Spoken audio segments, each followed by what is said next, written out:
हम लोग मंगलाचरण से प्रारंभ करेंगे। ओम अज्ञानतिमिरन्धस्य ज्ञानाञ्जनशलाकया चक्षुरुन्मिलितं येन तस्मै श्रीगुरुवे नमः। श्रीचैतन्यमनोभीष्टं स्थापितं येन भूतले स्वयं रूपा कदा मह्यं ददाति स्वपदान्तिकं। वन्देऽहं श्रीगुरौ श्रीयुतापदकमलं श्रीगुरुं वैष्णवांश श्रीरूपं सागरजातं सहगण रघुनाथान्वितं तं सजीवं सावधूतं सावधूतं परिजनसहितं कृष्णचैतन्यदेवं श्रीराधा कृष्णपादान् सहगण्डलिता श्रीविशाखान्वितं च नमो ओं विष्णुपादाय कृष्णपृष्ठाय भूतले श्रीमते भक्तिवेदान्त स्वामिनिति नामिने। नमस्ते सरस्वती देवे गौरवाणी प्रचारिणे निर्विशेष शून्यवादी पाश्चात्यदेशतारिणे। हे कृष्ण करुणा सिंधु दीनबंधु जगतपते गोपेशा गोपिका कांता राधा कांता नमस्तुते। तप्त कांचन गौरांगी श्री राधे वृंदावनेश्वरी भानुसुते देवी प्रणमामि हरिप्रिये। वाञ्छाकल्पतरुभ्यश्च कृपा सिन्धुभ्यः पतितानां पावनेभ्यो वैष्णवेभ्यो नमो नमः। जय श्री कृष्ण चैतन्य प्रभु नित्यानंद श्री अद्वैत गदाधर शिवासादि गौर भक्तवृंद। हरे कृष्णा कृष्णा कृष्णा हरे हरे हरे राम राम राम राम हरे हरे।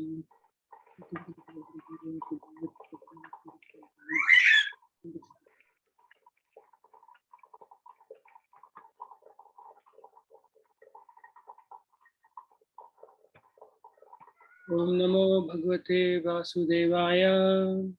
ओम नमो भगवते वासुदेवाय। ओम नमो भगवते वासुदेवाय। देवीं सरस्वती भद्रेषु नित्यं भागवत सेवे भगवती भगवती। हरे कृष्णा। तो आप सभी का बहुत बहुत स्वागत है हमारे बुधवार के सत्संग प्रोग्राम में। तो बहुत ही लंबे समय के बाद एक्चुअली मुझे अवसर प्राप्त हुआ जब मैं ये क्लास के लिए उपस्थित हो पाया। कुछ परेशानियां थी जिसके कारण मुझे समय नहीं मिल पा रहा था और इसलिए मैं क्लास के लिए और आपके संघ के लिए नहीं आ पाया था। लेकिन भगवान की कृपा से मुझे दोबारा मौका मिला और आप जैसे महान वैष्णवों के संग प्राप्त हुआ है तो मैं बहुत प्रसन्न बहुत आनंद फील कर रहा हूँ अपने आप को। तो यशस्वी प्रभु मैंने आपको को होस्ट बनाया है। तो प्रभु जी बीच में अगर कोई अनम्यूट हो जाते हैं अपने आप ही तो आप थोड़ा हैंडल कर लीजिएगा प्रभु जी। तो बहुत ही लंबे समय से इस ग्रेस धीरगौर प्रभु के मुखार बिंद से एक्चुअली आपको श्रीमद् भागवतम की जो कुंती महारानी की शिक्षाएं हैं ये आपको सुनने को मिली। जैसे मेरा पर्सनली मैं प्रभु जी को जानता हूं तो कुंती महारानी की शिक्षा से प्रभु जी बहुत प्रभावित थे और प्रभु जी ने इसलिए बहुत ही लंबे समय में बहुत ही छोटे छोटे पाठ करके कुंती महारानी की शिक्षाएं आपको दी। ये ऐसा बताते हैं, इसको बोलते हैं हाफ डाइजेस्ट फूड, अर्थात आधा पचा हुआ खाना। जैसे जब कोई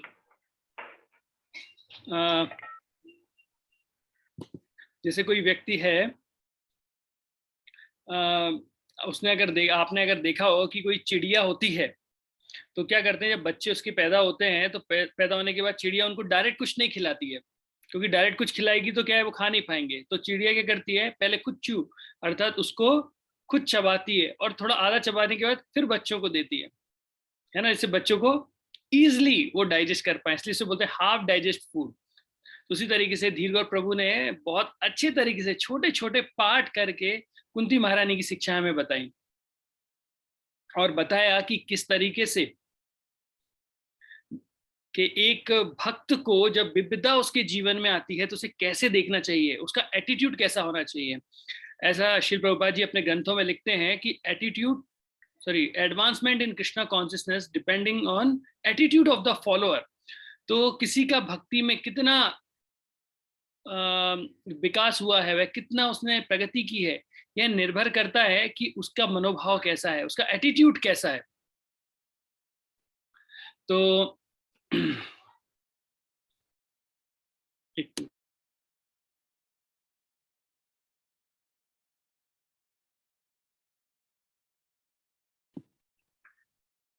तो आप देखेंगे कि ये जो मनोभाव है वो हमें प्राप्त हुआ कुंती महारानी की शिक्षा से। अब हम लोग आज का जो हमारा चैप्टर है, वह चैप्टर क्या है? भीष्म देव के बारे में आज हम लोग देखेंगे कि अभी भीष्म देव जो हैं वो कहाँ पर लेटे हुए हैं? मृत्यु शैया पर लेटे हुए हैं। और उनके समक्ष कौन खड़े हुए हैं? भगवान श्री कृष्ण खड़े हैं। तो और हमारे टॉपिक का नाम क्या है? भगवान कृष्ण के समक्ष भीष्म देव का गमन। तो यहाँ पे हम लोग कुछ चीजें निकालते हैं। सबसे पहले हाँ, कि भीष्म देव क्या कर रहे हैं? अपने शरीर को छोड़ रहे हैं। तो ये एक जीवन जो है वो बहुत महत्वपूर्ण चीज है। हम लोग कई बार जगह से सुनते हैं आर्ट ऑफ लिविंग।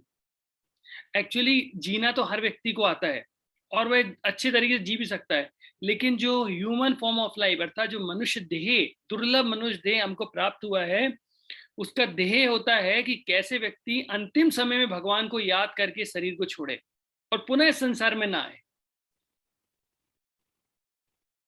तो हमें आर्ट ऑफ डाइंग सीखना है, ना कि आर्ट ऑफ लिविंग सीखना है।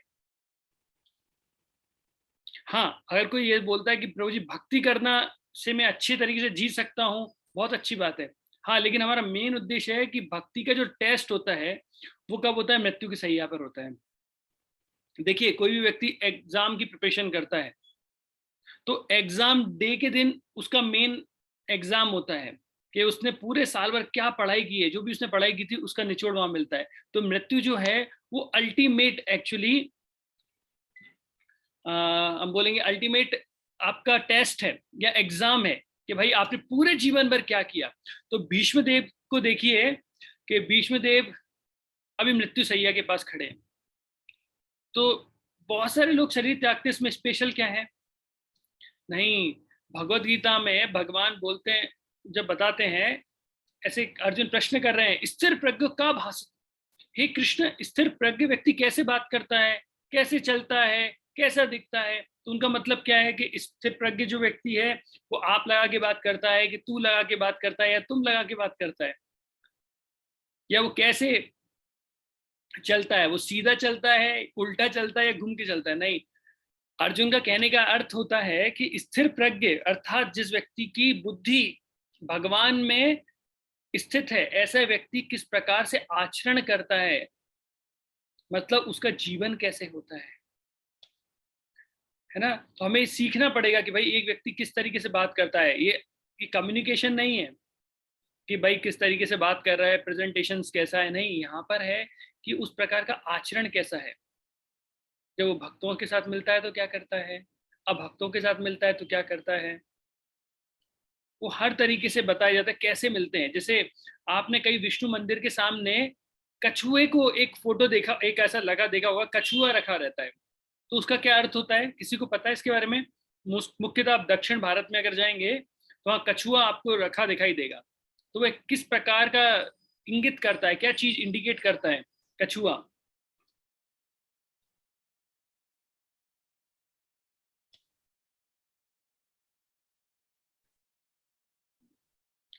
तो कछुआ क्या इंगित करता है? कछुआ ये बताता है कि कछुए को जब क्या होता है, वो हमेशा अपने मुंह को बाहर लेके जाता है, लेकिन जैसे कोई विपदा आती है तो वो एकदम से अंदर आ जाता है और वो बिल्कुल पैक हो जाता है। अब आप उस पर कितना भी उसकी पीठ पे वजन डालो, कुछ भी करो, उसका कुछ नहीं हो सकता।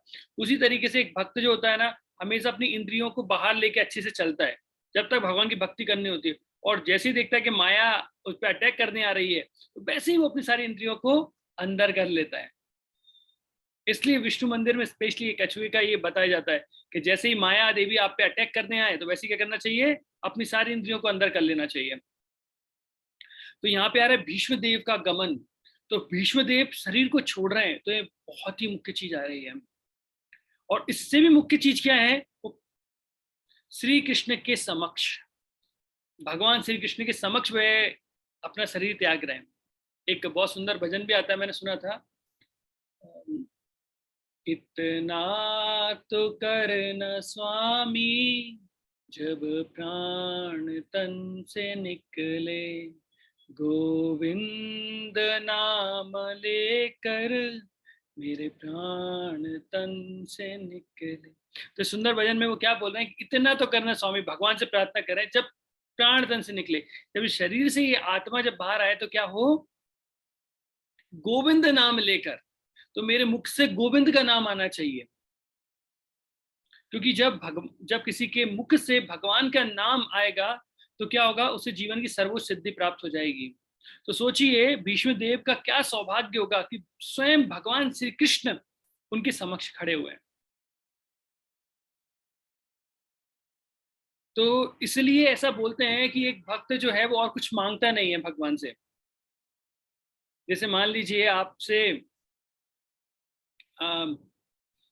मुकेश अंबानी कुछ बात कर रहा है और बोलते हैं बताओ क्या चाहिए आपको, तो आप क्या मांगोगे उससे, या कोई बहुत करोड़पति व्यक्ति मांगेगा, आप उससे क्या बोलोगे, 2 लाख रुपए दे दो, 5 लाख रुपए दे दो, बोल रहा है कुछ मांगने के लिए,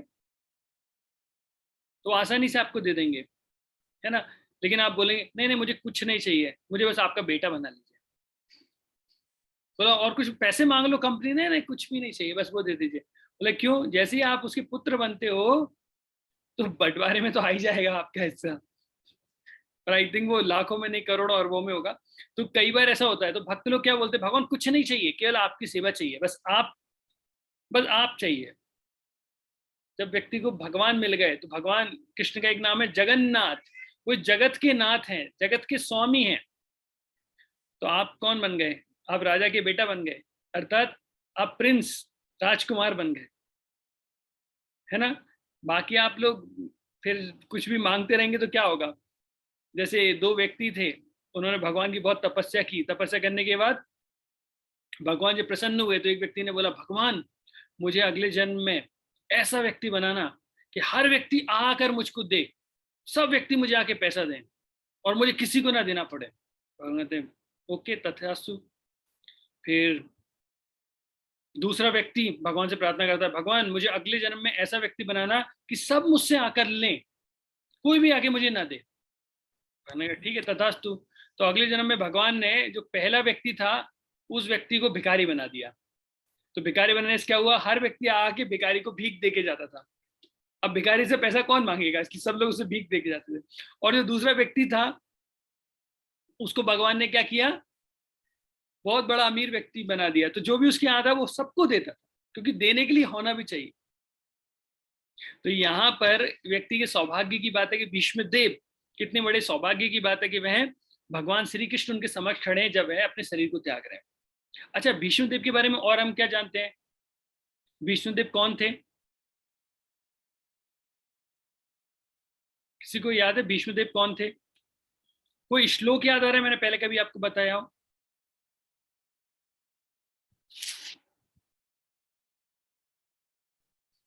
भीष्मदेव के बारे में कुछ भी नहीं पता है सब किसी को।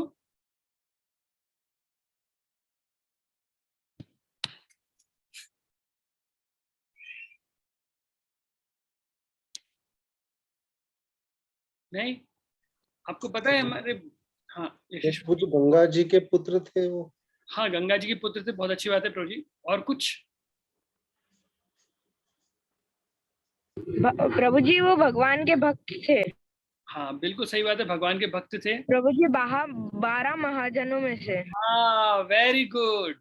मैं एक्चुअली यही जानना चाह रहा था, एक्चुअली 12 महाजन, महाजन का अर्थ होता है जिस व्यक्ति एक्चुअली जो हमें भक्ति के तथ्य के बारे में बताता है, हर चीज जो हमारी मेन अथॉरिटी है तो वो है ना। याद है आपको एक श्लोक बताया था, स्वयंभू नारद शंभु कुमार कपिल मनु, है ना। ये ऐसा ही एक श्लोक आता है ना, प्रहलाद जनक, अर्थात यहाँ पे 12 महाजनों के बारे में बात हो रही है। और यहाँ पे जब आता है ना कि स्वयंभू नारद शंभु कुमार कपिल कपिल मनु प्रहलादो जन को भीष्म, तो भीष्म देव भी क्या थे, 12 महाजनों में से एक थे। अर्थात जब कभी भी, जैसे हम बोलते हैं ना कि जब भी कोई कठिनाई आती है, कुछ आता है, या भक्ति में इन परिस्थितियों में क्या करना चाहिए, तो उसका उत्तर कौन देते हैं? ये महाजन ही देते हैं। तो भीष्मदेव क्या थे? एक महाजन थे। अब अगर हम उनकी प्रीवियस लाइफ के बारे में बात करें तो वो क्या थे? 8 बसु थे, मतलब अष्ट बसु थे। तो उनमें से एक नंबर के जो थे बसु, 1 नंबर या 8वें नंबर के बसु थे भीष्मदेव अपने पूर्व जन्म में। अब क्या होता है कि महाभारत में बहुत अच्छे से कथा आती है कि भीष्मदेव जब बसु थे, अष्ट बसु, तो उसमें से एक ये बसु थे और इनकी पत्नी ने एक बार डिमांड की। कई बार बहुत सारे लोग अपनी पत्नी की डिमांड में फंस जाते हैं। उसमें से एक अभी भीष्मदेव की भी कथा आपको समझ में आएगी। तो वशिष्ठ मुनि के पास एक गाय थी। किसी को गाय का नाम पता है? वो गाय कौन सी थी? कामधेनु की बहन थी वो।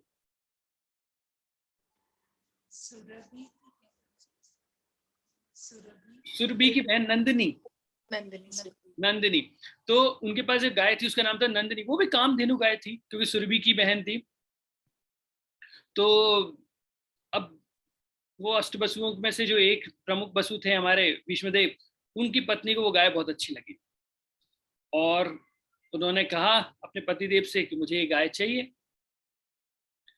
तो भीष्मदेव ने कहा अरे पागल हो गए हो, पता है ये गाय किसकी है? ये वशिष्ठ मुनि की है, और अगर वशिष्ठ मुनि को ये पता लग गया तो फिर क्या होगा? तो लेकिन पत्नी ने कहा नहीं, मुझे तो गाय चाहिए, है ना। फिर कई बार क्या होता है ना, फिर ये यहाँ से चालू होता है, फिर इमोशनल ड्रामा के साथ पूरी चीजें चालू होती हैं। आपने जीवन में किया दिया क्या है, मुझे पहली बार एक चीज मांग रही हूँ आपसे, और है ना, अपनी पत्नी की इतनी सी चीज आप पूरी नहीं, इच्छा पूरी कर सकते, एक गाय ही तो मांग रहे हैं। और ऐसे करके उन्होंने बताया। तो भीष्मदेव ने जो अष्टबसु, तो फिर उन्होंने बाकी अपने बसुओं को बताया कि भाई इमरजेंसी रिक्वायरमेंट आ गई है अभी, है ना, यहाँ पे हाई कोर्ट से आदेश आया है कि हमें वो गाय चाहिए, तो हमें गाय चुराना पड़ेगा। तो अष्टबसु बोलते हैं ऐसा, तो ठीक है। तो वो सब लोग जाते हैं और वशिष्ठ मुनि के आश्रम से जाके नंदिनी गाय को चुरा के लेके आ जाते हैं। अब वशिष्ठ मुनि जो थे वो तो ब्रह्म ऋषि थे। जब उन्हें पता लगा कि उनकी गाय, नंदिनी गाय को चुरा लिया गया, तो उन्होंने सभी को श्राप दे दिया। और श्राप में क्या कहा कि आप लोग देवता बनने के लायक ही नहीं हो, देवी हो के स्वर्ग की किया नीच व्यवहार। तो बोले देवी होके, मतलब आप अगर देवी देवता होके स्वर्ग के, आप अगर नीच व्यवहार कर रहे हो तो आप देवलोक में रहने लायक ही नहीं हो। तो आप क्या करो, आप मृत्यु लोक, भौतिक जगत में आ जाओ। तो जैसे ही अष्टवसु को पता लगता है कि भाई हमारे बारे में ऐसा ऐसा हुआ है और वशिष्ठ मुनि ने ये हमें श्राप दे दिया है, तो फिर क्या होता है, वो सारे के सारे अष्टवसु आते हैं और उनसे माफी मांगने लगते हैं। बोलते हैं माफ कर दीजिए, गलती हो गई, है ना।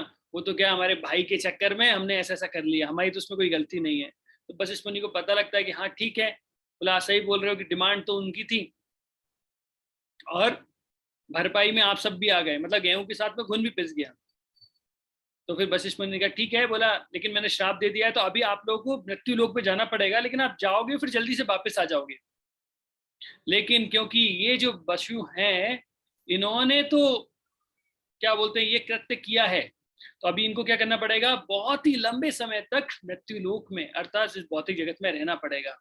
इसलिए आप देखते हैं कि जो बसु लोग थे वो गंगा के पुत्र के रूप में है। वो किस लिए है गंगा के पुत्र के रूप में?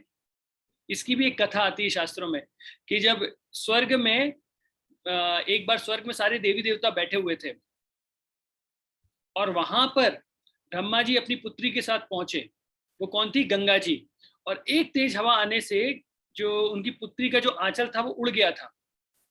और इसको देखकर सारे जो वहां के देवी देवता थे उन्होंने सबने अपनी आंखें झुका ली, सबने झुका ली, लेकिन एक व्यक्ति ने नहीं झुकाई। कौन थे वो?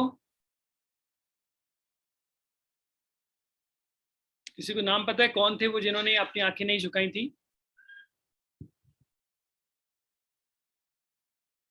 शांतनु महाराज, भीष्मदेव के पिता शांतनु महाराज, उन्होंने नहीं झुकाई थी, वो ऐसे देख रहे थे। तो ब्रह्मा जी ने कहा अरे फिर वही देवता होके ऐसी हरकत।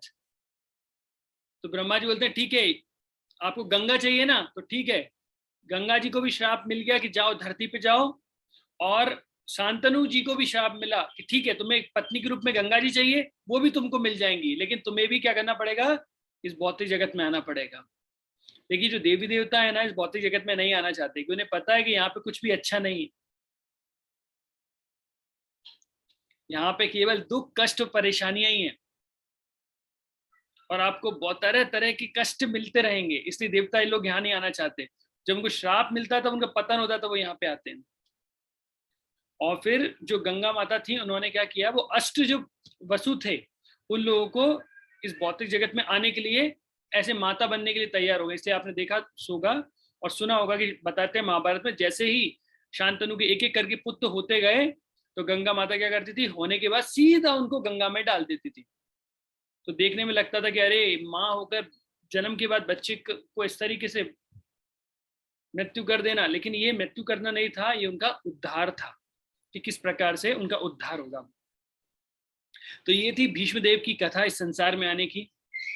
अब भीष्मदेव को तो रुकना था। आपको पता है, शांतनु महाराज से गंगा माता ने एक प्रतिज्ञा ली थी पत्नी बनने से पहले, बोला मैं जो कुछ भी करूंगी, आप कभी प्रश्न नहीं करेंगे मुझसे।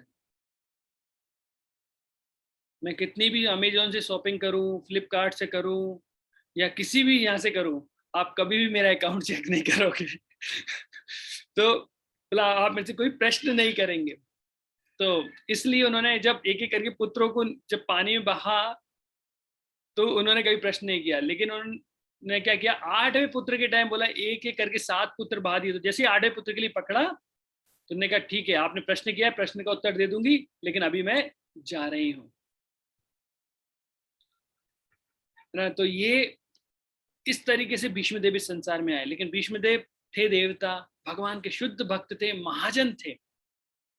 तो उनके जीवन से हमें बहुत सारी शिक्षाएं मिलती हैं। और मेन जो है, देखिए आप क्या देखने जाते हैं, सनराइज होते हुए सूर्य उदय देखने जाते हैं कि सनसेट देखने जाते हैं लोग?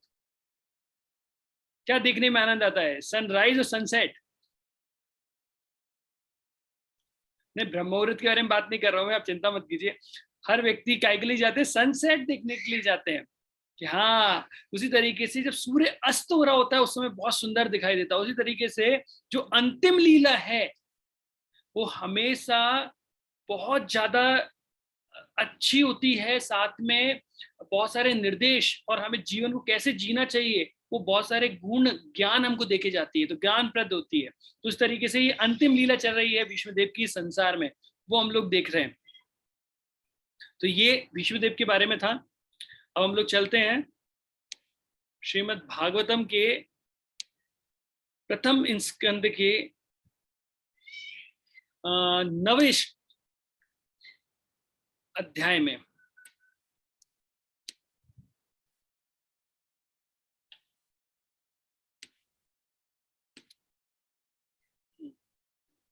क्या आपको मेरी स्क्रीन दिखाई दे रही है? जी प्रभु जी।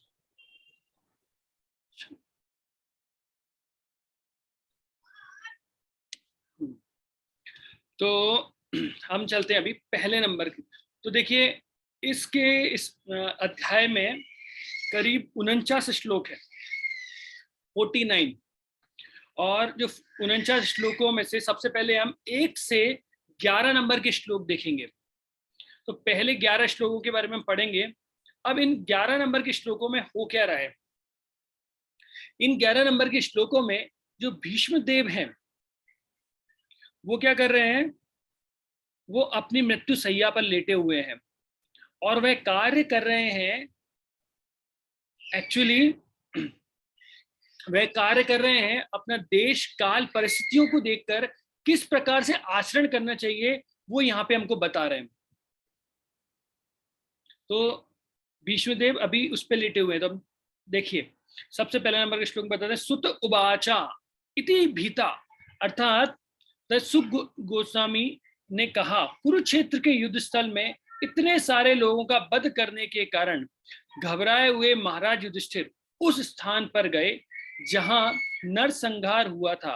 वहां पर भीष्मदेव मरणासन होकर सरसैया पर लेटे हुए थे। तो देखिए सबसे पहले क्या हो रहा है, सुत गोस्वामी बता रहे हैं कि भीष्म देव जहां पर लेटे हुए हैं कुरुक्षेत्र के मैदान में, वहां पर कौन जा रहा है, महाराज युधिष्ठिर वहां पर जा रहे हैं। अगर मैं आपको बताऊं कि महाराज युधिष्ठिर जो हैं एक्चुअली बहुत ही सज्जन प्रवृत्ति के व्यक्ति हैं, और घबराए हुए क्यों हैं, वो इसलिए घबराए हुए हैं क्योंकि वह सभी मृत्यु का कारण अपने आप को समझ रहे हैं कि जो भी हुआ है हर व्यक्ति की मृत्यु कारण मैं हूं। इसलिए क्या होता था कि भीष्मदेव जब भी युधिष्ठिर महाराज अपने आप को समझ रहे हैं ये सारी मृत्युओं का कारण, और जब कभी वो क्या करते थे, जब वो जल देने जाते थे मृत्यु के उपरांत जब वो उनको, और तो क्या होते थे, एक व्यक्ति का नाम लेते थे और घंटों रोते थे, फिर उनको समझाया जाता था, फिर वो उठते थे, फिर दूसरे अपने भाई बंधु और उनको जल देते थे और फिर रोते थे। और वो क्या मान रहे थे कि सारे के सारे ये जो बत हुए हैं, जितने भी लोग मरे हैं, उनका एक ही व्यक्ति कारण है, वो है मैं। तो युधिष्ठिर महाराज हर व्यक्ति को वो समझ रहे थे कि भाई हर व्यक्ति के मरने के कारण मैं हूं। तो एक अच्छे व्यक्ति और एक बुरे व्यक्ति में ही अंतर होता है। एक बार द्रोणाचार्य ने एक सरप्राइज टेस्ट लिया। किनका लिया? युधिष्ठिर महाराज और दुर्योधन का एक सरप्राइज टेस्ट लिया। उन्होंने दुर्योधन से कहा, दुर्योधन जाओ और पूरे आपके हस्तिनापुर में जाना और ढूंढना कि आपसे अच्छा कोई व्यक्ति मिले तो उसको लेके आना मेरे पास में। अब ये दुर्योधन सुबह से जाते हैं, पूरे हर एक जगह जा जाकर अपने पूरे राज्य में जाते हैं और पूरे राज्य में जाके ढूंढते रहते हैं कि कोई उनसे अच्छा व्यक्ति मिले। शाम को थक कर वो अपने लौट कर आते हैं और फिर दुर्योधन द्रोणाचार्य को बोलते हैं, मुझे माफ कर दीजिए, मैं पूरे राज्य में घूमा, कई बार घूमा, लेकिन मुझसे अच्छा व्यक्ति नहीं मिला। फिर दूसरे दिन युधिष्ठिर महाराज को युधिष्ठिर महाराज का एक्चुअली सरप्राइज टेस्ट लेते हुए द्रोणाचार्य बोलते हैं कि जाओ युधिष्ठिर महाराज, और तुमसे बुरा जो भी व्यक्ति तुम्हें मिले उसको ढूंढ के लेके आओ राज्य से। फिर युधिष्ठिर महाराज जाते हैं, पूरे राज्य में घूमते हैं, पूरे राज्य में घूमते हैं, सभी लोगों से मिलते हैं, बात करते हैं, और शाम को थक कर आके द्रोणाचार्य को बोलते हैं कि पूरे राज्य में घूमा लेकिन कोई भी व्यक्ति मुझसे बुरा नहीं मिला। तो देखिए एक तरफ दुर्योधन है जो कि केवल पापपूर्ण कृत्य करते थे, लेकिन उनसे अच्छा व्यक्ति उनको नहीं मिला। वहीं पे जो धर्मराज है युधिष्ठिर महाराज, वो क्या बोल रहे हैं कि पूरे राज्य में घुमा लेकिन मुझसे बुरा व्यक्ति कोई नहीं मिला। तो यहां से हम एक साधु प्रवृत्ति के व्यक्ति और एक दुष्ट प्रवृत्ति के व्यक्ति के बारे में आपको पता लगेगा। साधु व्यक्ति जो है ना, वो अपने आप को कैसे समझेगा, मैं तो अयोग्य व्यक्ति हूं, मैं तो किसी लायक ही नहीं हूं, मैंने तो जीवन में केवल पाप पूर्ण कृत्य किए हैं। लेकिन आप किसी दुष्ट प्रवृत्ति के व्यक्ति से मिलेंगे तो व्यक्ति क्या बोलेगा, अपन तो पुण्यवान नहीं है।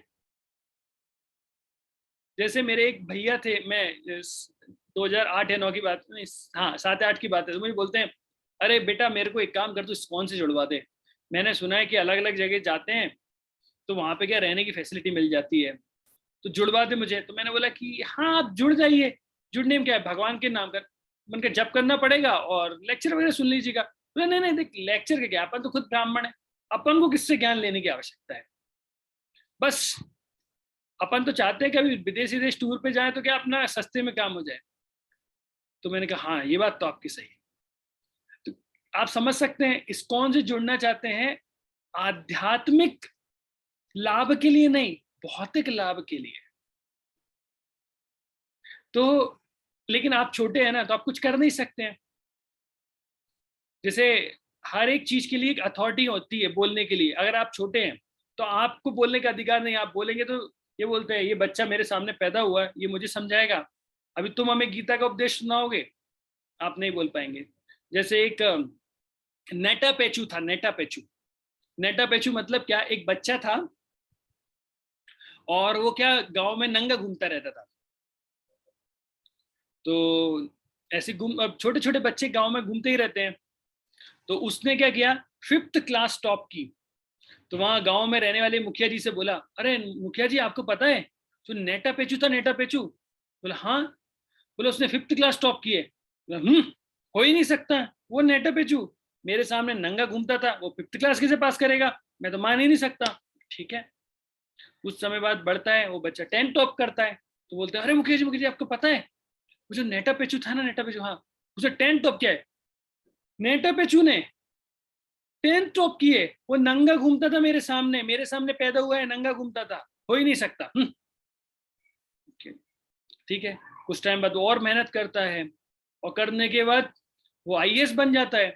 तो बोलते हैं, अरे मुखिया जी आपको पता है हमारे यहाँ का जो नेटा पेचू था? बोला कि हाँ। बोला वो अभी कलेक्टर बन गया है। बोला कौन, नेटा पेचू? हो ही नहीं सकता, वो तो मेरे सामने पैदा हुआ, नंगा घूमता था वो यहाँ पे, और तुम कह रहे हो कलेक्टर बन गया, हो ही नहीं सकता। तो कई बार क्या होता है कि बच्चा छोटा था, नंगा घूमता था, सही बात है, लेकिन क्या कभी वो पास नहीं करेगा, कभी ज्ञान अर्जित नहीं करेगा, क्या वो आईएएस नहीं बन सकता? लेकिन ये क्या होता है ना, ये मेरा बहम था, ये मेरा अहम था, यही मेरा बहम था। मतलब हमारा, हम व्यक्ति अहंकार में रहते हैं, ये मेरा अहम था, यही मेरा बहम था कि हम हमेशा अहंकार में रहते हैं, यही सबसे बड़ा हमारा बहम होता है। कोई व्यक्ति है ना, मोह क्या है, बोले यही मोह है कि हम अपने अहंकार में रहते हैं। तो व्यक्ति इस अहंकार में है कि नेटा पेचू कभी बड़ा ही नहीं बन सकता है।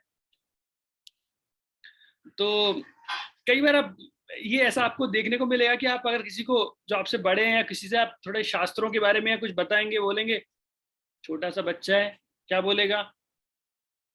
जैसे कई बार ऐसा होता है कि हमारी फैमिली जो पूरी ब्राह्मण फैमिली है, तो कई बार आप शास्त्रों से रिलेटेड बात करेंगे तो बोलेंगे कितना अंतर है पता है क्या, डबल से ज्यादा उम्र के छोटा है तू, है ना, इतना ज्यादा पैदा हुआ था, तू हमें शास्त्रों के बारे में बताएगा? आप कुछ नहीं बोल सकते। तो उनके पास एक ही चीज होती है। तो उसी तरीके से यहाँ पे जो भौतिकवादी लोग होते हैं वो यही बोलेंगे, प्रभु जी ये सब तो ठीक है, भक्ति अक्ति सब ठीक है, ये बताओ कि कैसे हम ज्यादा से ज्यादा भौतिक लाभ प्राप्त कर सके। तो यहाँ पे आपको देखेंगे कि युधिष्ठिर महाराज बहुत दुखी हैं, क्योंकि उन्होंने सारा ब्लेम अपन पे ले लिया है। क्यों ले लिया है? क्योंकि वह एक भक्त की प्रवृत्ति के बता रहे हैं। नंबर 2, ठीक है,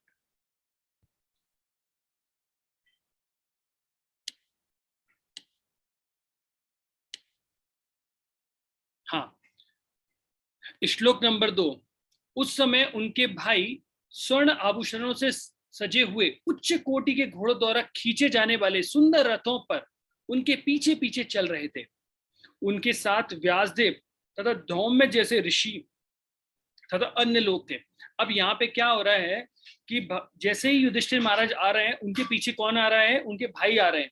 और ये सब कुछ क्यों दिखा रहे हैं वो, कि भाई स्वर्ण आभूषणों से सजे हुए थे? क्योंकि भीष्मदेव जो थे, उन्हें बचपन से उन्होंने देखा था कि पांडवों के साथ बहुत ही गलत हुआ है, हमेशा उनके साथ कुछ ना कुछ कपट हुआ है, कुछ ना कुछ परेशानी हुई है। तो उन्होंने देखा पांडव हमेशा दुखी थे। इसलिए यहाँ पे भगवान कृष्ण ने सभी लोगों को इस तरीके से सजाकर भेजा कि जाते समय भीष्मदेव जब जाएं तो उनका मन प्रसन्न रहे, जब वो देखे कि नहीं नहीं अभी सारे पांडव पूर्ण रूप से संतुष्ट हैं और अच्छी जगह आसन पर बैठ चुके हैं। और देखिए यहाँ पर केवल वो नहीं चल रहे हैं, उनके साथ कौन आ रहे हैं? व्यासदेव आ रहे हैं, धौम्य जैसे ऋषि आ रहे हैं। हे ब्रह्मसी, भगवान श्री कृष्ण भी अर्जुन के साथ रथ पर सवार होकर पीछे पीछे चले आ रहे हैं। इस प्रकार राजा युधिष्ठिर अत्यंत राजसी प्रतीत हो रहे हैं, मानो कुबेर अपने साथियों से घिरा है। तो जैसे आप देखेंगे कि देवताओं में भी जो सबसे अमीर कौन है? कुबेर जी। तो यहाँ पे ऐसा बता रहे हैं कि सभी भाई ऐसे आ रहे हैं जैसे कुबेर आ रहे हों, और उनके साथ में कौन आ रहे हैं? स्वयं भगवान श्री कृष्ण आ रहे हैं।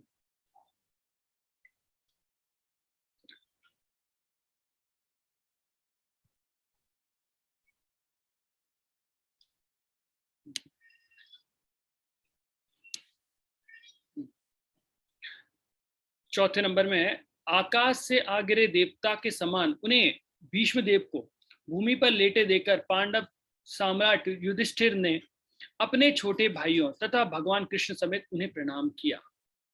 तो जैसे ही सब लोगों ने भीष्मदेव को देखा तो क्या बताया गया कि जैसे आकाश से कोई देवता का पतन हो जाता है, तो ऐसा बताते हैं कि स्वर्ग में वो लोग जाते हैं जिन्हें जो पुण्यवान होते हैं, और जितना उनका पुण्य का क्रेडिट रहता है उतने समय में वो स्वर्ग में रहते हैं, फिर वो उनका पतन होता है और धरती पे आके गिर जाते हैं। बोला ऐसे कोई देवता आकाश से धरती पे गिर गया है। तो युधिष्ठिर महाराज वहां पर आए हुए हैं, और यहाँ पर क्या हो रहा है, सभी भाइयों ने तो युधिष्ठिर महाराज ने और उनके छोटे भाइयों ने सबने भीष्मदेव को प्रणाम किया, और साथ में भगवान श्री कृष्ण ने भी उनको प्रणाम किया।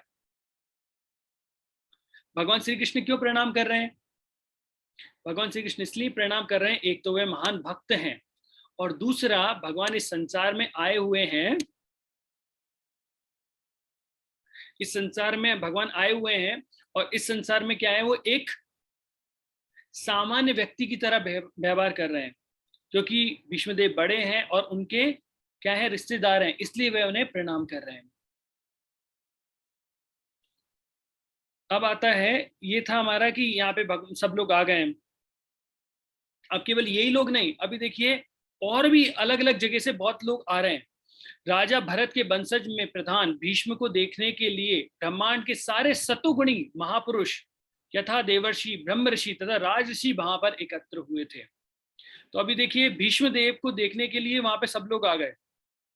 अब यहाँ पे दो चीज महत्वपूर्ण बताई गई है। सतोगुणी व्यक्ति, तो देखिए जो भक्त होते हैं वो सतोगुणी होते हैं, सतोगुण में रहते हैं। और देखने के लिए कौन कौन आए हैं, देवर्षि, महर्षि, राजऋषि, सब लोग एकत्र हुए हैं। क्यों एकत्र हुए हैं? क्योंकि वहां पे उन लोगों को पता लग गया है कि यहाँ पे अभी एक बहुत सुंदर प्रवचन होने वाला है। तो जो भगवान के भक्त होते हैं उनके अंदर लालच होता है, बहुत लालची होते हैं वो। किस चीज के प्रति लालच होता है? हरि कथा के प्रति।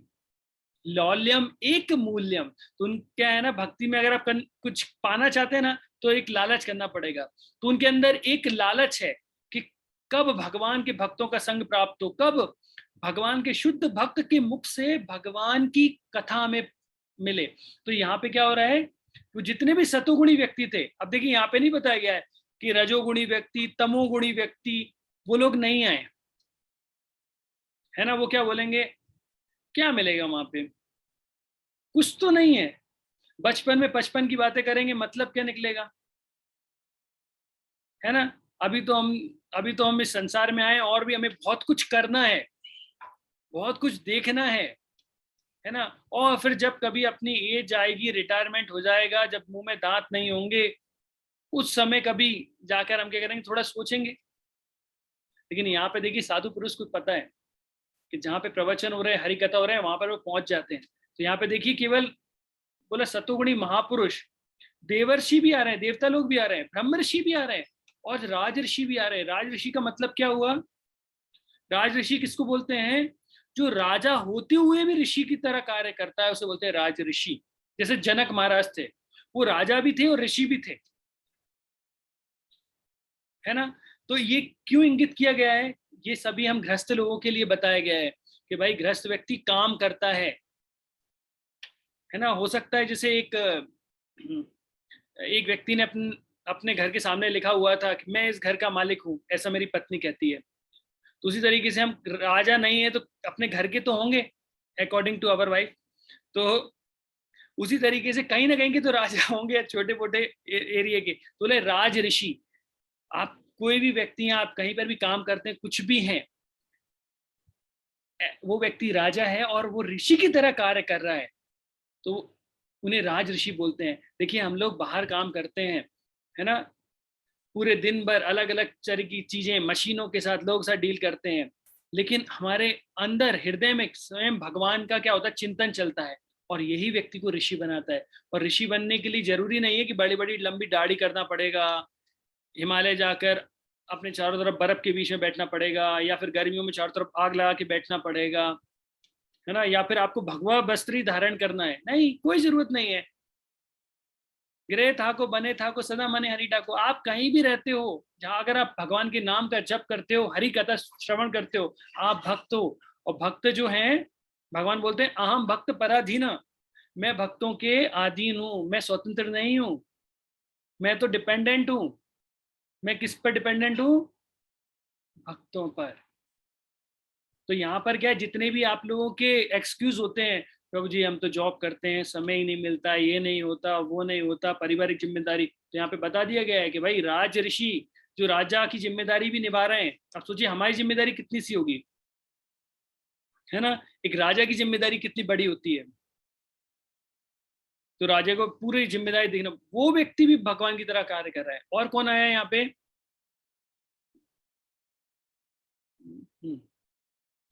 पर्वत मुनि, नारद, धौम्य, ईश्वर के अवतार व्यास, भद्राश, भरद्वाज, परशुराम तथा उनके शिष्य वशिष्ठ, इंद्रप्रमाद, इत्र, ग्रत्समय, असित, कच्छिबान, गौतम, अत्रि, कौशक, सुदर्शन जैसे सारे ऋषि उपस्थित थे वहां पे। देखिए पर्वत मुनि को तो आप लोग जानते होंगे, वो आए थे एक बार नागदा। आप लोगों को पता है कि वो नागदा आए थे पर्वत मुनि? वो आए थे जब जन्मेजय ने यज्ञ किया था। किसके लिए यज्ञ किया था? जन्मेजय कौन थे? परीक्षित महाराज के पुत्र थे जन्मेजय, उन्होंने यज्ञ किया था। किसके लिए? सांपों को मारने के लिए। किस स्थान पे किया था? याद है? पता है कि किसी को किस स्थान पे किया था ये यज्ञ? आपके चेहरे की, हाँ सॉरी मुझे सुनाई नहीं दिया या? हरे कृष्णा।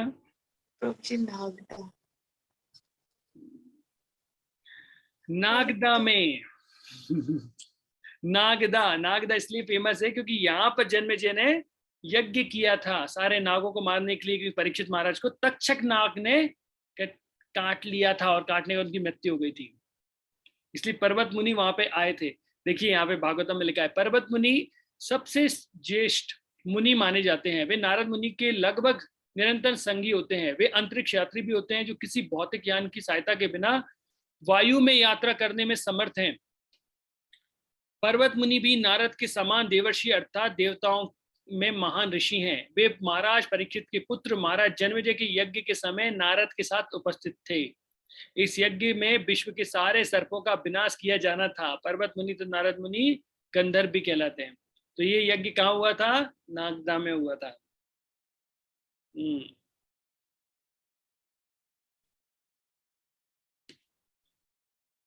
इसके बाद यहाँ पे भागवतम में फिर अलग अलग ऋषियों के बारे में बताया गया कि वह ऋषि कौन है, क्या करते थे। ये यहाँ पे आप पढ़ लीजिएगा।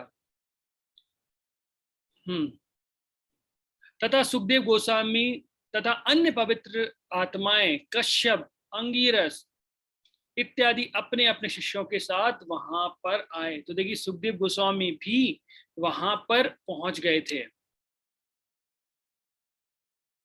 इतने सारे ऋषि मुनि सब वहां पहुंच गए थे। अब यहाँ पर एक बहुत अच्छी चीज होने जा रही है, जो आप 90 नंबर के श्लोक से लेके 11वें नंबर के श्लोक में देखेंगे कि किस प्रकार से मृत्यु सैया पे होते हुए भी भीष्मदेव ने वैष्णव एटिकेट अर्थात वैष्णव आचरण का पालन किया। 8 वसुओं में सर्वश्रेष्ठ भीष्मदेव ने वहां पर एकत्र हुए समस्त महान शक्ति संपन्न ऋषियों का स्वागत किया, क्योंकि भीष्मदेव को देश तथा काल के अनुसार समस्त धार्मिक नियमों की भलीभांति जानकारी थी। तो देखिए ये नियम जानना बहुत जरूरी होता है कि यहाँ पे कौन से नियम के बारे में बात हो रही है? देश काल परिस्थिति के बारे में। अर्थात आपको पता है कि अभी भीष्मदेव किस स्थिति में लेटे हुए हैं? अभी वो मृत्यु शैया पर लेटे हुए हैं, और अभी वो जितने भी लोगों के साथ वहां पर हैं सभी लोग बहुत ही उच्च कोटि के वैष्णव हैं, बहुत अच्छे अच्छे। लेकिन भीष्मदेव अभी किसी का वेलकम नहीं कर सकते। वैसे बताया जाता है अगर कोई महान वैष्णव वहां पे आते हैं, कोई ब्राह्मण वहां पे आते हैं, सारे लोग आते हैं, हमें उठकर खड़े होकर उनकी क्या करना चाहिए?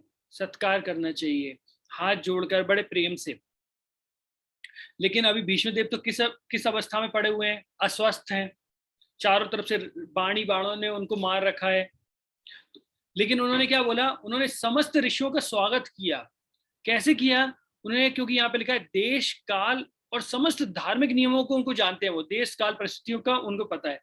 अर्थात उन्होंने कैसे किया? अपने स्वीट वर्ड्स से। शारीरिक रूप से वे कैसे थे? अस्वस्थ थे, उनके पास ताकत नहीं थी, लेकिन उन्हें पता था कि जब ऐसी परिस्थितियां होती हैं तो उस समय क्या करना चाहिए? Sweet words. और उन्होंने मीठे शब्दों के साथ उन्होंने सभी का स्वागत किया। यहाँ पर भीष्मदेव साक्षात अभी वो वैष्णव सदाचार के बारे में बता रहे हैं। क्योंकि वैष्णव अपराध क्या होते हैं? हंति निंदन्ति वैष्णव, हंति निंदन्ति वेदष्टि वैष्णव ना अभिनंदती। अर्थात वैष्णव का अभिनंदन ना करना ये अपराध है, उनको देखकर प्रसन्न मन ना होना अपराध है, उनके लिए स्वागत नहीं करना ये अपराध है। तो इतने महान महान वैष्णव आ रहे हैं वहां पर, तो भीष्मदेव जो कि एक महाजन है वो कैसे नहीं करते? लेकिन उन्होंने क्या किया? टाइम प्लेस सर्कमस्टेंस के अकॉर्डिंग ये रूल को लगाया कि भाई अभी मैं शारीरिक रूप से अस्वस्थ हूं, लेकिन मैं अपने मुख से अच्छे शब्दों को बोलकर तो कम से कम उनका वेलकम कर सकता हूं। तो उन्होंने उसी तरीके से सभी का वेलकम किया स्वीट वर्ड्स बोल के। भगवान श्री कृष्ण प्रत्येक के हृदय में आसीन है, तो भी वे अपनी अंतरंगा शक्ति से अपना दिव्य रूप प्रकट करते हैं। ऐसे भगवान साक्षात भीष्मदेव के समक्ष बैठे हुए थे, और चूंकि भीष्मदेव उनकी महिमा से परिचित थे, अतएव उन्होंने उनकी विधिवत पूजा की। देखिए यहाँ पे फिर वापस आ गया कि विधिवत पूजा की। तो कोई व्यक्ति जो उठ नहीं सकता, बैठ नहीं सकता है, तो उसने विधिवत पूजा कैसे की? तो जरूरी नहीं है कि हर चीज हम लोग फिजिकल रूप से करें। अगर आप फिजिकल रूप से नहीं कर पाते तो हमें क्या करना चाहिए? मेंटली करना चाहिए। तो भगवान का हम कम से कम मेंटली तो पूजा करें। हमारी वह स्थिति नहीं है, मन से करें। और आपने वो कहानी सुनी है ब्राह्मण की जो भगवान के लिए खीर बनाते हैं, है ना? मैंने आपको पहले बताई थी वो कथा, जिसमें एक ब्राह्मण कैसे भगवान के लिए खीर बनाते हैं, कुछ होता नहीं है, मानसिक रूप से बनाते हैं और उनका हाथ जल जाता है। तो उसी रूप से आप देखिए, भगवान जो आपने मेंटली भगवान की सेवा की है वो चीज भगवान स्वीकार करते हैं। चेतन चरितामृत में भी आता है, एक भक्त भगवान चेतन महाप्रभु के लिए फूलों का रास्ता बना रहे थे, तो मेंटली उन्होंने फूलों का रास्ता बनाया और एक स्थान पर आकर वो जाके रुक गए, और वो देखते हैं इससे आगे वो भगवान के लिए रास्ता नहीं बना पा रहे थे, और वो समझ नहीं पाए ऐसा क्यों हुआ। लेकिन बाद में उसमें आता है विवरण कि चेतन महाप्रभु उस जगह से आगे गए ही नहीं थे। कुछ वजहों के कारण चेतन महाप्रभु वृंदावन के रास्ते से आधे से ही लौट आए थे। तो देखिए भक्त का हृदय कितना कोमल होता है। तो यहाँ पर व्यक्ति को क्या करना चाहिए? मन से भगवान की सेवा करनी चाहिए। लेकिन आप लोग ऐसा मत करना कि प्रभु जी आज से मैं 16 माला मन से ही चालू करता हूँ, भगवान शायद मेरी बातें समझ ले। तो उसके लिए भाई प्रिंसिपल आपको बता दिया है, 2 है ना, जो हमारे पास 24 घंटे होते हैं, 2 hours on beat and 22 hour off beat.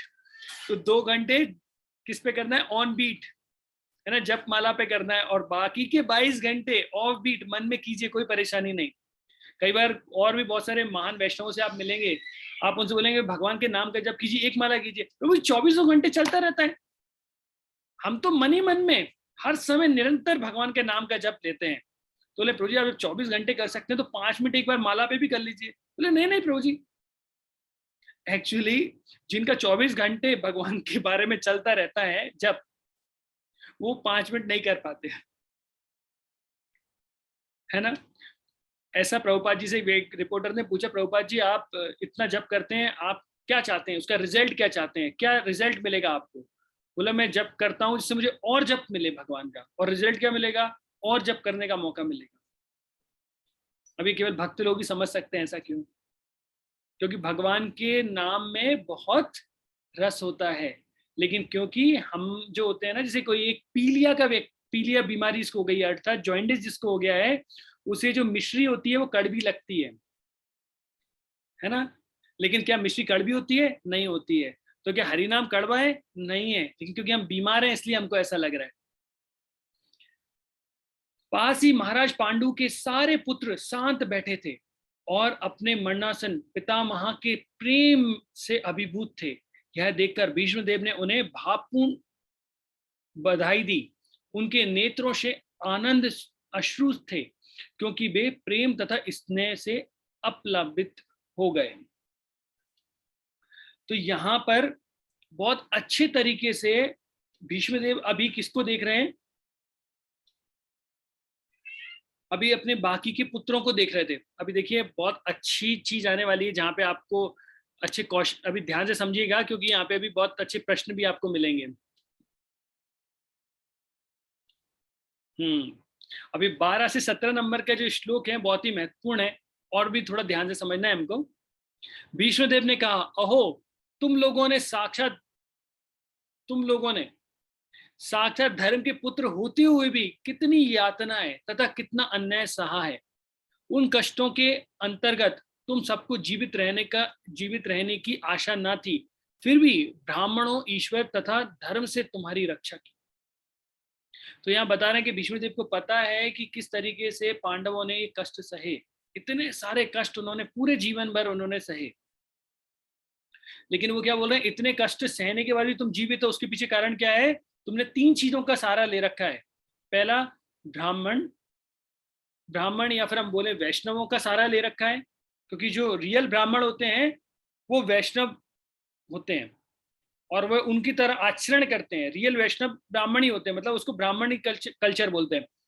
तो तुमने ब्राह्मणों अर्थात भक्तों का, हम ऐसा बोल सकते हैं, तुमने भक्तों का सहारा ले रखा है। दूसरा, ईश्वर अर्थात भगवान की शरण ग्रहण कर रखी है, धर्म ने तुम्हारी रक्षा की है, और तुम क्या कर रहे हो? धर्म के रास्ते पे चल रहे हो। जहां तक मेरी पुत्र बधू कुंती का संबंध है, वह महान सेनापति पांडु की मृत्यु होने पर अनेक सारे बच्चों के साथ विधवा हो गई, और इसके कारण उसने घोर कष्ट सहे।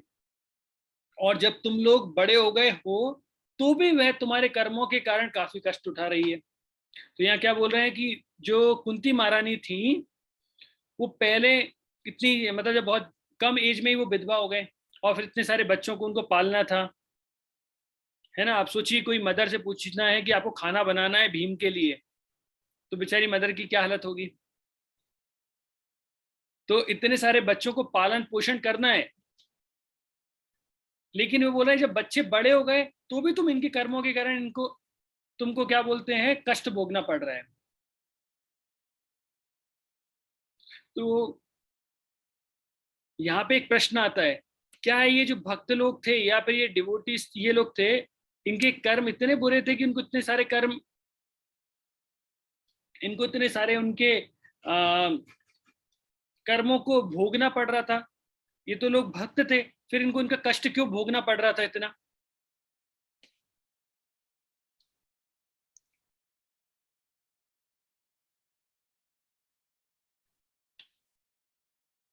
क्या कोई बता सकता है कि भाई अभी ये लोग क्यों कर्म भोग रहे हैं?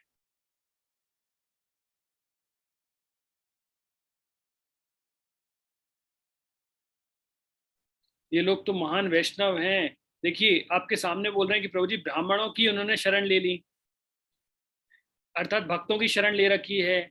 ईश्वर अर्थात भगवान श्री कृष्ण साक्षात उनके साथ में हैं, और धर्म का वो पालन कर रहे हैं, फिर भी इतनी सारी विपत्तियां उनके सामने आ रही हैं।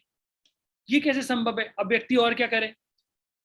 धर्म का पालन कर रहे हैं, वैष्णव का संग कर रहे हैं, और भगवान उनके साक्षात ही साथ में है। तो क्या कारण है भाई?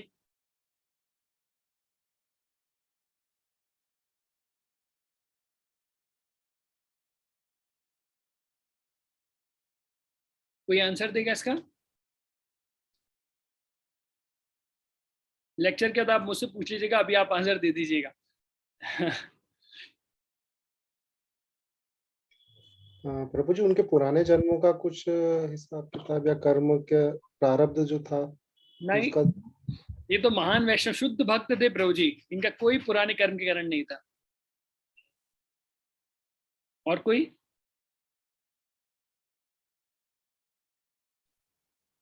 प्रभु जी, ये भगवान की लीला में उनका साथ दे रहे थे। हाँ माता जी, बिल्कुल सही। और मैं एक एग्जैक्ट वर्ड चाहता हूँ, आप बहुत क्लोज हैं उसके।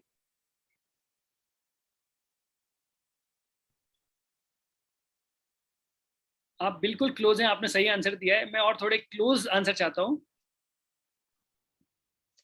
मुझे वो भगवान की पार्षद। हाँ, भगवान के पार्षद हैं बिल्कुल। माता जी, मतलब सुमित्रा माता जी बहुत ही क्लोज हैं एक्चुअली। माता जी ने बिल्कुल सही बताया है। मैं इनके एग्जैक्ट आंसर जानना चाहता हूँ।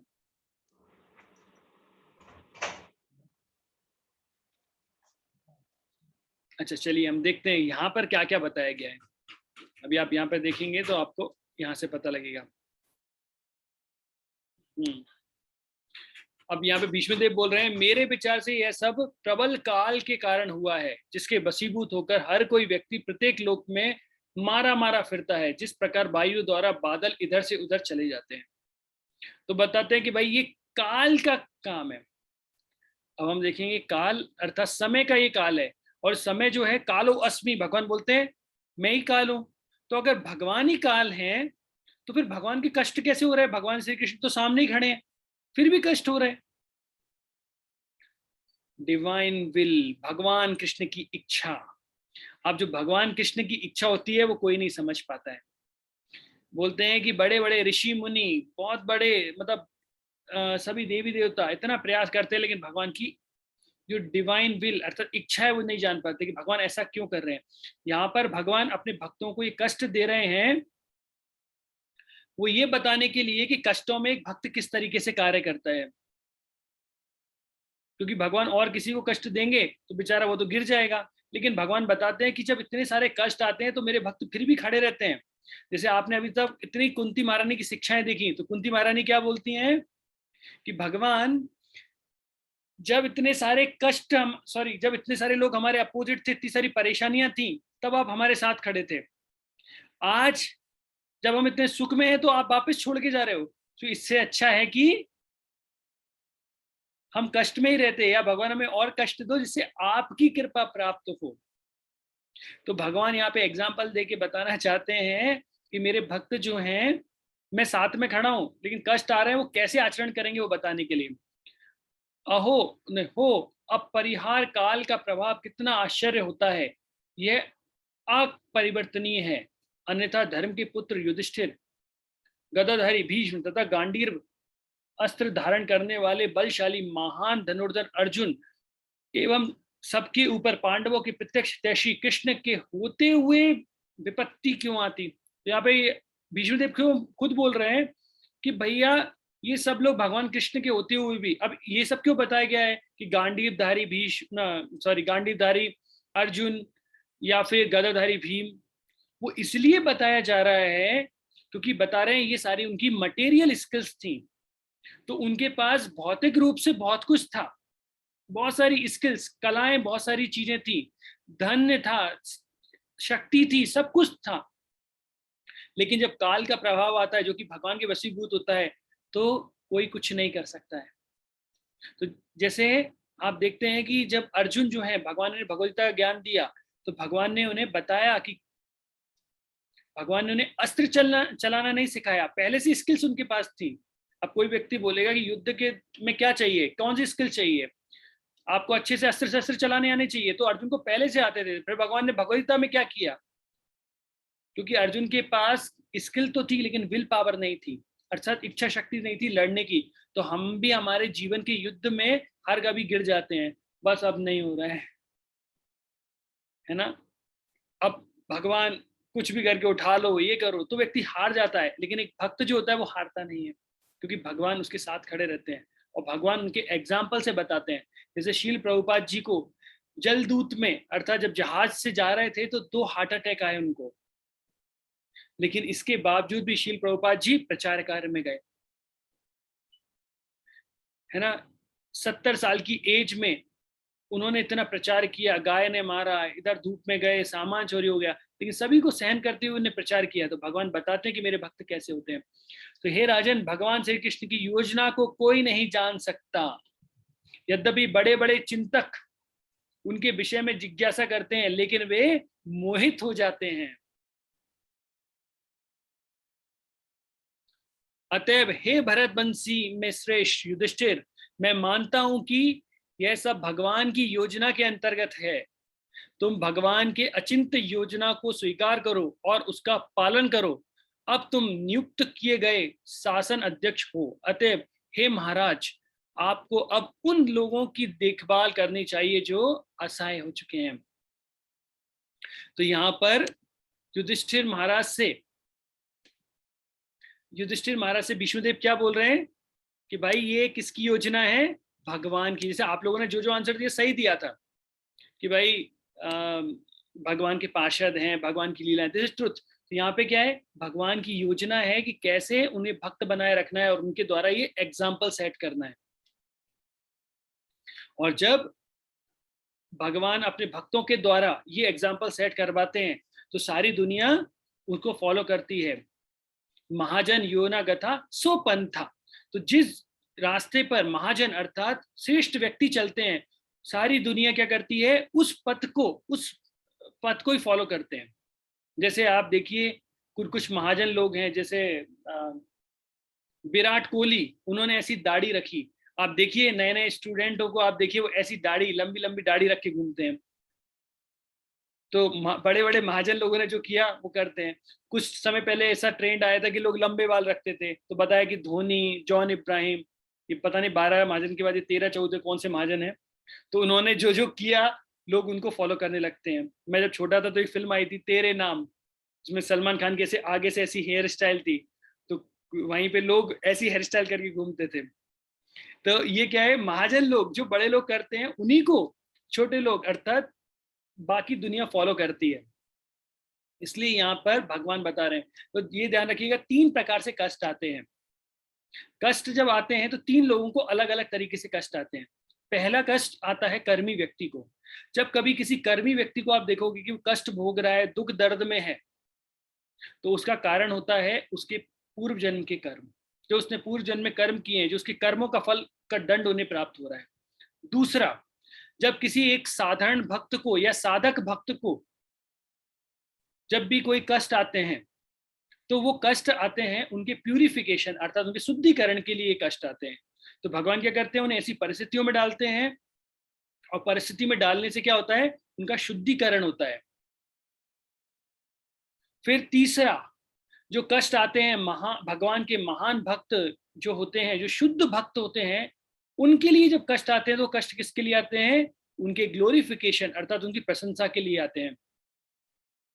जैसे श्रील प्रभुपाद जी को कष्ट आए तो क्या किसके लिए आए? भगवान बताना चाहते थे कि भाई हमारी थोड़ी तबीयत खराब हुई, बुखार हुई, हमने माला नीचे रख दी, नहीं भैया नहीं हो रही, भूखे पेट भजन नहीं हो गोपाला, ये रही तुम्हारी कंठी माला। तो भूखे पेट से भजन नहीं होता, ये रख दी भैया आपकी जपमाला रखी है, हमसे नहीं हो रहे। या कोई विपदा आई, क्या मतलब है? जिसे मैं 12th क्लास में था तो मेरे साथ में एक दोस्त जाता था ये इस्कॉन की क्लासेस में अटेंड करने के लिए।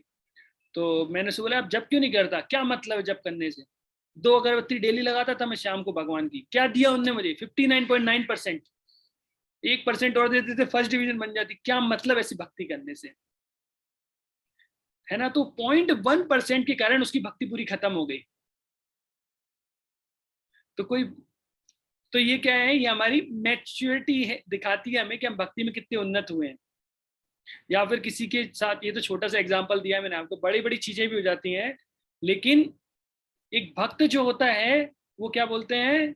जैसे मैं तुकाराम महाराज की वो स्टोरी देख रहा था, उसमें वो क्या बोलते हैं भगवान से कि पांडुरंगा तुम हमें बचाओगे या नहीं बचाओगे, लेकिन हम आपके नाम का आश्रय लेना नहीं छोड़ेंगे।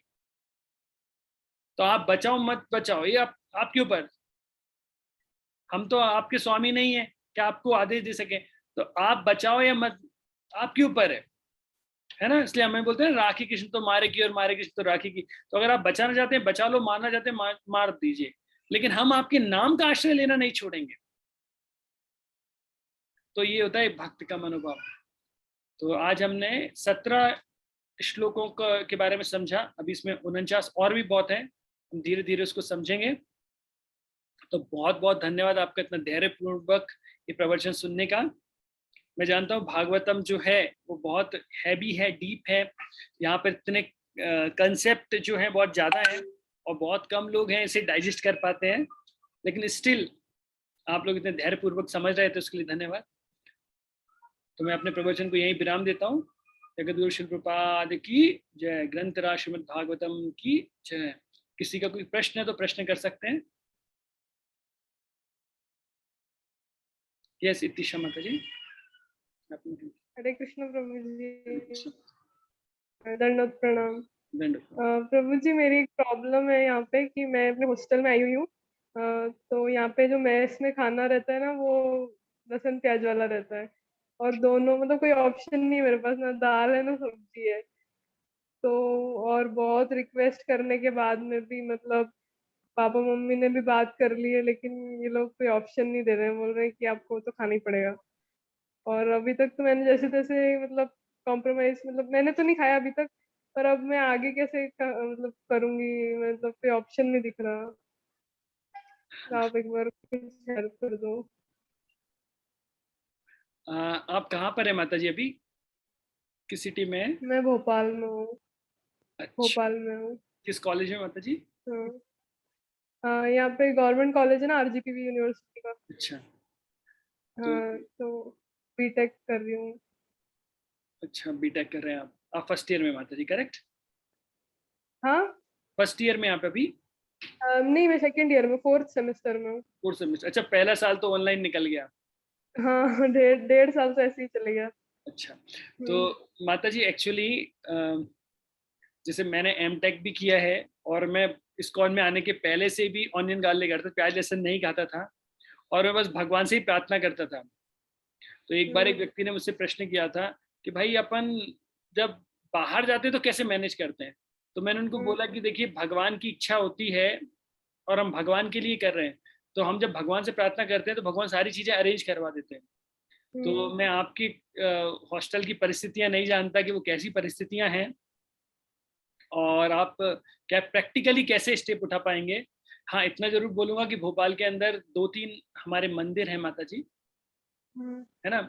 एक आरजीपी भी कहाँ है वो मुझे एग्जैक्टली नहीं पता। हाँ प्रभु जी, ये जो यूनिवर्सिटी है ना, बहुत थोड़ी बाहर है, मतलब काफी ज्यादा है, 7-8 किलोमीटर दूर है। तो यहाँ पे मैंने दीर्घा प्रभु जी से भी बात करी थी, तो उन्होंने बोला था कि यहाँ पे डिवोटीज को पूछ के हम बताते। तो उन्होंने बोला कि आपकी यूनिवर्सिटी इतनी दूर है कि हम डेली तो नहीं ला सकते, मतलब। और उन्होंने कहा कि फिर हम देखते कोई अगर डिवोटीज आसपास अगर आ जा सकते हैं तो फिर उनसे पूछना पड़ेगा। तो कल मैंने कॉल किया था यहाँ पे, जो लोकल है वो भी है, मंदिर में ही है। तो उन्होंने बोला कि मैं देखता हूँ, थोड़े दिन मुझे लगेंगे। तो अगर ऐसा हो पाएगा तो। तो देखिए, आपको पहले बता दिए कि थोड़े देर में लगेंगे, लेकिन थोड़ा सा आप ऑनेस्टी के साथ रहिए। जितना फॉलो हो सकता है माता जी उतना फॉलो कीजिएगा, हाँ, क्योंकि मैं अभी तो कर रही हूँ कोशिश तो, कि मतलब अभी तो मेरा कुछ टूटा नहीं है रूल, पर आगे मतलब क्योंकि रहना है बहुत दिन, तो फिर कैसे होगा। मैंने बहुत इनसे रिक्वेस्ट भी करी, मतलब ये कभी कभार तो मेरे लिए अलग से बना देते हैं, पर ये कहते हैं कि रोज नहीं कर सकते हम, कभी कभार चल जाएगा तो ऐसा। हम लोग तो ऐसे कई बार मेरे को नहीं पता डेली डेली कैसे संभव है, क्योंकि भगवान हाँ। की कृपा से मैं तो जहाँ भी गया भगवान ने मुझे भक्तों का संग ऐसा दे दिया है कि हमेशा मेरी ये व्यवस्था हो गई थी। हाँ, लेकिन कई बार कुछ हम तो मालवा का पानी है, थोड़ा सेव वगैरह साथ में रख सकते हैं, नमकीन वगैरह कुछ प्रभु जी, अच्छा। साल भर सेम से कैसे चलेगा। यानी भगवान से मैं भी प्रार्थना करता हूँ आपके लिए, और आप भी प्रार्थना कीजिए भगवान से, तो कुछ हाँ। ना कुछ अरेंजमेंट होगा माता जी, है ना। प्रैक्टिकली अब धीरे से पूछिएगा, और हम लोग भी थोड़ा पता करते हैं कुछ पॉसिबिलिटी है तो। हाँ प्लीज। हाँ। बिल्कुल माता जी। Thank you, thank you. Hare Krishna प्रभु जी। और एक सॉल्यूशन और है आपके लिए कि आप प्रचार करना चालू कीजिए माता जी, हाँ। तो आपके लिए बेस्ट रहेगा। आप जब प्रचार करना चालू करेंगे तो आपके जैसे लोग जुड़ जाएंगे वहां पर। तो एक हाँ। व्यक्ति बोलेगा तो फिर कोई व्यक्ति सुनेगा नहीं, लेकिन जब बहुत सारे लोग बोलेंगे तो जरूर सुनेंगे, है ना। हाँ सही है। तो आप अकेले बोलेंगे तो लोगों को ऐसा लगेगा और लगेगा, लेकिन जब बहुत सारे 10-15 लड़कियां हो जाएंगी साथ में और वो लोग बोलेंगे। जैसे मैं जब इंजीनियरिंग कॉलेज में गया था फर्स्ट ईयर में, तो आप जानते हैं क्या हालत होती है वहाँ की। तो रैगिंग भी चलती है, भी करती है। तो अब मैंने एक ही रूल बनाया हुआ था कि मैं समय प्रीचिंग करता था, और उससे क्या हुआ, अच्छा। मेरा खुद का एक ग्रुप बन गया। हम्म। तो दैट्स वाई कि मुझे बहुत हेल्प मिली। रैगिंग जब भी कोई मतलब टीचर मेरी सॉरी सीनियर रैगिंग करता था, तो मैं कहता तुम मेरी रैगिंग करो, लेकिन तुम्हें मेरे फ्लैट पे आना पड़ेगा एक बार। और फ्लैट पे क्या होता था, कीर्तन प्रवचन। कुछ टाइम बाद वो सीनियर मुझसे डरने लगे थे, बोला ये स्पिरिचुअल रैगिंग ले लेते हैं, इसलिए रहने दो। लेकिन प्रभु जी मुझे थोड़ा टफ लगता है लोगों को कन्विंस करने में, हाँ, लेकिन इसे आप मतलब थोड़ी करेंगे माता जी, शाइनेस भी लगती है। भगवान ने आपको ऐसी परिस्थितियां दी हैं कि जैसे क्या हुआ था कि भक्ति सिद्धांत सरस्वती महाराज ने नया मंदिर बनाया बहुत सुंदर, लेकिन देखा कि भक्त लोग उस मंदिर से बहुत अटैच हो गए और बाहर निकल ही नहीं रहे प्रचार के लिए। तो उन्होंने क्या किया, बहुत सारी किताबें लेके आए और कमरों में भर दी। अब इतनी किताबें कमरे में भर दी कि अब सोने के लिए जगह ही नहीं। तो लोग तो बोलते हैं कि भक्त लोग की अब सोए कहाँ। तो भक्तिजन महाराज ने कहा कि इससे सॉल्यूशन ये है कि किताबों को बाहर रख करना पड़ेगा। तो तुम लोग जाओ बाहर, इनको सेल करके आओ, डिस्ट्रीब्यूट करके आओ, और फिर तुम्हारे लिए जगह बन जाएगी। तो डिवोटीज ने उनको सेल डिस्ट्रीब्यूट करना चालू किया धीरे धीरे करके, अर्थात प्रचार करना चालू किया, तो जगह बन गई। ठीक है माता जी। हाँ हरे ठीक कृष्ण। है ma'am, Hare Krishna, thank you. किसी का और कोई प्रश्न है?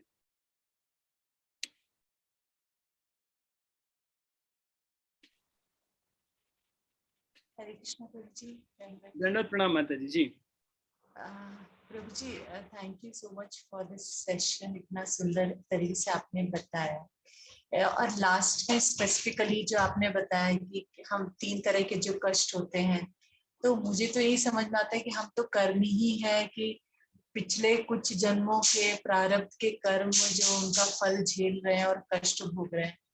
और प्रभु जी आप हमारे लिए प्लीज ब्लेस करिए कि हम धीरे धीरे उससे थोड़ा सा ऊपर उठे एंड हमारा प्यूरिफिकेशन हो, और फिर हम उस कष्ट को थोड़ा और ऊपर हायर लेवल पे ले जाएं, और हम दूसरे जो वैष्णव सीनियर वैष्णव है उनसे भी सीखें कि किस तरह से हमको ग्लोरिफिकेशन करना है, जो किस तरह से मतलब हम सुनते हैं उनका ग्लोरिफिकेशन, जैसे प्रभुपाद जी का और सीनियर वैष्णव आचार्यों का। तो ये बहुत अच्छा लगा प्रभु जी सुन के। एक क्वेश्चन ये है प्रभु जी कि मतलब जब भीष्म पितामह बाणों की शैया पे लेटे थे, मृत्यु का समय था उनका, तो प्रभु जी इतना कष्टपूर्ण लास्ट टाइम क्यों मिला उनको? कुछ कथा है इसकी? देखिए माता जी, पहली बात तो मैंने लास्ट में जो पॉइंट बताया था उसके पहले एक कथा बताई थी आपको कि द्रोणाचार्य ने एक टेस्ट लिया था युधिष्ठिर महाराज का कि जाओ और अपने से अच्छा व्यक्ति ढूंढ के लेके आओ, है ना। हाँ तो उससे भी आप फिट होते हैं कि आप अगर समझ रहे हैं कि मैं पतित हूँ, कर्मी हूँ, इट मीन्स ये प्रोग्रेस है कृष्णा कॉन्शियसनेस में। दूसरी बात, हाँ भीष्मदेव एक्चुअली माता जी ये जो था मैंने आपको पहले बताया कि इसके पीछे कथा क्या आती है, क्योंकि उन्होंने वो जो चोरी की थी तो उसके कारण उन्हें ये श्राप मिला था और संसार में आके उन्हें कष्ट भोगना था। अब दूसरी बात आती है कि वो भगवान के शुद्ध भक्त थे। तो शुद्ध भक्तों के साथ क्या होता है, हमें देखने में लग रहा है कि उन्हें कष्ट हो रहा है, लेकिन कष्ट नहीं हो रहा है उनको। जैसे स्वयं सोचिए, इतने शुद्ध भक्त थे कि भगवान श्री कृष्ण स्वयं उनके सामने खड़े हुए हैं और वो चाहते हैं कि युधिष्ठिर महाराज उनको युधिष्ठिर महाराज को वो उपदेश करें। तो ऐसा क्यों है? क्योंकि युधिष्ठिर जैसे एक शुद्ध भक्तों के बारे में आप देखें, मान लीजिए किसी व्यक्ति का ऑपरेशन चल रहा है माता जी, और ऑपरेशन से पहले क्या लगाया जाता है, एक इंजेक्शन लगाया जाता है, एनेस्थीसिया जिसे बोलते हैं। उससे क्या होता है, उस जगह की चेतना चली जाती है, और जब डॉक्टर फिर काटता है तो वहां से ब्लड निकलता है। क्या मरीज को दर्द होता है क्या? नहीं, लेकिन जब हम देखते हैं तो हमें कैसा लगता है कि वहां से ब्लड निकल ब्लड रहा है, निकल, दर्द हो रहा होगा, लेकिन उसे दर्द होता है क्या? नहीं होता है। तो उस भगवान के शुद्ध भक्त जो होते हैं उनको देखने में ऐसा लग रहा है कि ये कष्ट भोग रहे हैं, इनको कष्ट हो रहा है, जबकि उनको कष्ट नहीं होता है, क्योंकि उनकी चेतना जो होती है वो भगवान में होती है। तो हमें देखिए, जैसे हमें लग रहा है, एक जनरल व्यक्ति जो देख रहा है डॉक्टर काट रहा है, ऑपरेशन चल रहा है, इतना खून निकल रहा है, तो नो डाउट उसे दर्द हो रहा होगा, लेकिन बाकी में दर्द होता है क्या? नहीं होता है, क्योंकि वहां पर चेतना नहीं है। उसी तरीके से एक शुद्ध भक्त की चेतना भगवान के चरणों में होती है, भगवान में लगी रहती है, इसलिए उन्हें कष्ट नहीं होते हैं। तो केवल अपेरेंटली हमें दिख रहा होता है। प्रभु जी ये तो समझ में आता है कि जो शुद्ध भक्त हैं उनको कितना भी कष्ट मिले, कितना भी उनको परेशानी हो, लेकिन वो सदैव भगवान के स्मरण और उनकी चेतना में रहते हैं, उनको ऐसा कुछ प्रॉब्लम से कष्ट होता ही नहीं। वो ये भी उनका ही आशीर्वाद मानते हैं, isn't it? ऐसे ही। यस माता जी। और प्रभु जी एक क्वेश्चन और प्लीज, जी, माता जी। प्रभु जी जैसे आपने बताया कि मानसिक पूजा मतलब मन से जो पूजा करते हैं, तो I think that is applicable only for higher devotees, हम अगर ये सोचने लगे कि हम मानसिक पूजा कर रहे हैं, हम ऐसा कर रहे हैं, वो कर रहे हैं, तो क्या वो भगवान को एक्सेप्टेबल है क्या? माता जी बिल्कुल एक्सेप्टेबल है, लेकिन ये क्या होता है, देश काल परिस्थितियां जो हमने बताया ना, जिसे वहां बताया था, क्लियर शब्दों में लिखा हुआ है कि देश काल और परिस्थितियों को देख के ये नियम लगते हैं। मान लीजिए आप मानसिक पूजा कर रहे हैं कि बोला आज बहुत ठंड है तो कौन नहाएगा, तो भगवान में यहीं बैठ के आपकी पूजा कर लेते हो, तो भगवान तो मानसिक पूजा केवल अपने आलस से बचाने के लिए करें तो गलत है। हाँ, तो मानसिक हाँ, पूजा माता जी आप किस परिस्थिति में उसके हिसाब से होता है।